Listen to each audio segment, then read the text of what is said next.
Hey everybody, it is Father Romke coming to you live from the airport. I'm heading out for retreat this week. It's going to be a great time. Please pray for me.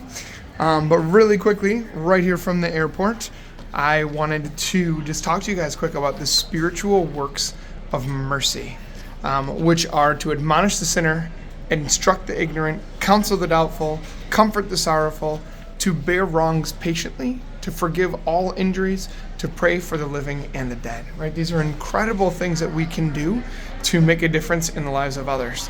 I think sometimes we might think to ourselves, when it comes to doing works, for people, charitable things, we think that we have to go out and do these amazing things, go out doing things with our hands. We'll get to some of that next week, right? But today we're talking about the spiritual works of mercy, right? These are things that we can do, even some of them right in our own homes, right? To pray for those, to pray for the living and the dead, to forgive injuries, to bear wrongs patiently. That has nothing to do with like an actual bear, right? Like to carry when people do things against us, to say, okay, I'm not going to lash out at them, right?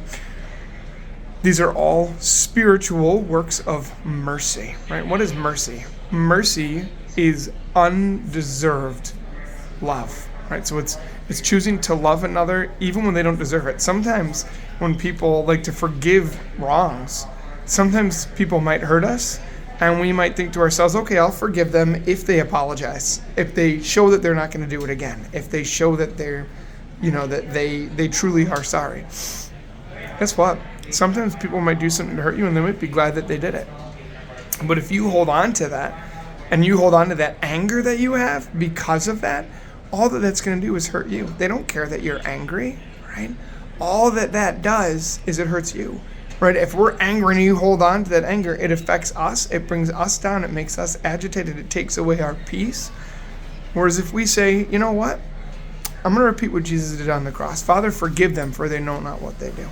If I choose to forgive them, then I can regain my peace. They might not even ever know that we've forgiven them, but it allows it that our own peace can then be restored, right? So mercy is it's undeserved love, right? And we're called to love one another as Christ has loved us. And be like, wait, I'm supposed to love everybody? Yeah, it's different. It's not like this romantic flowery love. I remember when I was a kid, I used to be like, I love TV. And people are like, well, if you love TV, why don't you marry it? Well, because that's weird, because it's not a person, right? But there's different kinds of love, right? You love your parents, right? You might also love candy, right? It's different. Well, we're called to love all people, not with this sappy romantic love, not that we're going to marry them, right?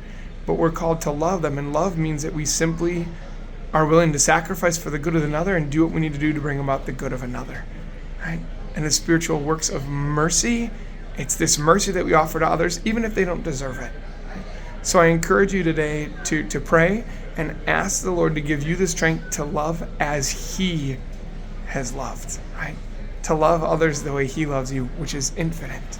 Maybe even spend some time praying and asking God to help you to understand and to come to receive His love in a deeper way. So I hope you have a great week. I'll be praying for you when I'm on retreat, and we'll see you soon.